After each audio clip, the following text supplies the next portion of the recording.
On July 21, 2025, under the scorching Texas sun in Dallas, the U.S. Junior Amateur begins. But this isn't just another junior golf tournament, it's a pressure cooker.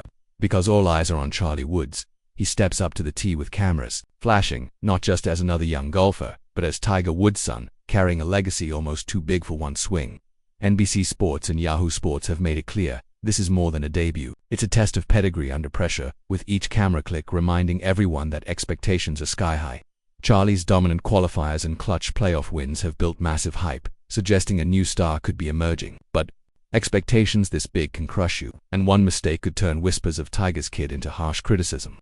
As even Tiger watches quietly, a father's pride mixed with the weight of legacy, at that moment, before Charlie's first swing, with the world holding its breath in silence. The unknown is all that remains, and what happens next will write the real story. Don't want the media, not the fans, not even his own father could have predicted just how badly things would go. The first hole at Trinity Forest wasn't just a tee box, it was a pressure cooker, and Charlie Woods never escaped the steam.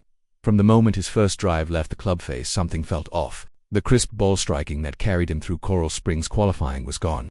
The confidence from his AJA win missing. This wasn't the Charlie Woods people came to see. It was a version no one had seen before, one who looked overwhelmed. That reality hit fast and painfully. By the turn, his scorecard was bleeding red, but not the good kind. 8 over on the front 9, riddled with mistakes and misreads to double bogeys on holes 3 and 7, wild tee shots, shaky approaches, and missed putts that were routine just weeks earlier. He wasn't just slipping behind, he was free-falling, each hole steeper than the last. From contender to question mark in just 9 holes. The back 9 offered a brief glimpse of hope. 2 birdies on 11 and 16, flashes of the player people believed he could be, but they were buried between more bogeys and trouble. The rhythm never came, and the nerves never left. He finished with a brutal 81, 11 over par, tied for 242nd out of 244 players. The match play cut was 9 shots away and drifting further with every competitor still on the course. This wasn't a slump, this was a meltdown, happening in real time. Commentators were stunned. NBC's broadcast team, cautiously optimistic at first, grew quiet as Charlie's round spiraled. Golf Monthly called it a difficult start, but let's be honest, it wasn't difficult, it was disastrous. Charlie Woods walked in as a wildcard with momentum and walked off the 18th green, carrying the weight of his name and a scoreboard. That didn't lie. And the worst part, this wasn't pressure. This was collapse. You can tell a lot about a golfer by how they play under pressure, but if you really want the truth, look at the stats. And for Charlie Woods on July 21, 2025, the numbers told a brutal story. Fairways hit, just 3 out of 14 on a course like Trinity Forest, where placement is everything. That's not just a red flag, it's a siren. Drives were sprayed wide left and pushed out right, leaving him with recovery shots from thick grass and awkward lies. When you can't find the fairway, the round becomes a grind, and Charlie was stuck in it.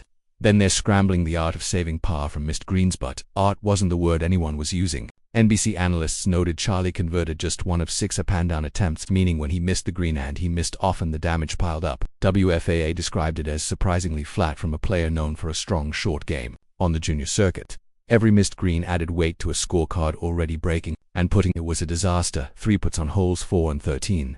Missed short puts that drained any remaining confidence, turning an already tough day into a brutal lesson in real time. Even the short ones weren't safe. A missed 2 on 6 said it all. The confidence wasn't there, and neither was the touch. Good tee shots still turned into bogeys when the putter went cold. Then came the real headline for double bogeys. For that's not just bad luck. That's unraveling under tournament pressure. And here's the dagger. The projected cut line for match play hovered around even par. Charlie was at plus 11. That's 9 shots back with only 1 round left to climb a mountain that most seasoned players wouldn't even attempt. The numbers don't lie. They don't care who your father is, and they certainly don't care about hype.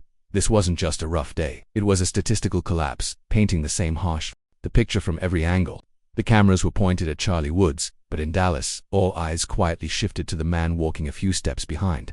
Tiger Woods, 15-time major champion and one of the most iconic athletes of all time, stood silently at the edge of the fairway, arms crossed, face unreadable. No words, no nods, just silence. For those familiar with Tiger's appearances at his son's tournaments, the mood felt different. In past events, JA stops, qualifiers, Tiger was visibly involved, whispering advice, offering encouragement, sharing the occasional laugh. But at the U.S. Junior Amateur on July 21, 2025, there was none of that. No fist pumps, no smiles, just Tiger, tracking every shot like a hawk, never intervening.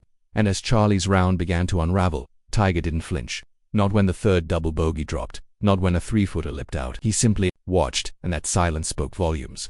Golf Channel analysts speculated that Tiger's quiet presence might have been intentional, a show of trust, or a decision to let Charlie stand on his own. Tiger's body language told a different story: pressure, maybe even frustration. After all, no one knows better than Tiger how brutal this game can be, and how public the pain becomes when you carry a famous name. Charlie wasn't just battling the course, he was playing under the watchful eyes of history and his own father. And perhaps that was the hardest part of all, because when the round ended, Tiger gave no interview, no statement. He simply walked off shoulder-to-shoulder with his son, in a silence that thundered across the tournament grounds. Sometimes, the biggest reaction is no reaction at all, and, on this day, Tiger's silence echoed louder than any gallery roar. The question now is how Charlie will respond the next time the legend is watching. One round remains.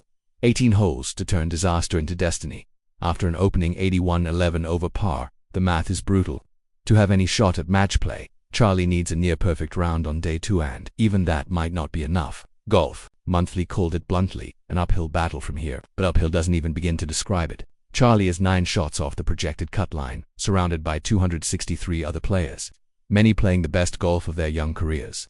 Trinity Forest is unforgiving, and so is tournament math. You don't climb out of a crater like this, you claw. Yet if Charlie has shown anything, it's grit. Remember Coral Springs, just last month, when he was backed into a sudden death 3-4-1 playoff and needed a birdie to advance, and he delivered. That moment showed the world a glimpse of something special, a competitor who doesn't fold when the lights are brightest. But this isn't Coral Springs, this is the US Junior Amateur. The lights are hotter, the stage is bigger, and the expectations relentless. And then there's the emotional toll. One bad round is hard enough, but doing it with a name Woods on your bag and Tiger at your side is a level of pressure most players will never understand.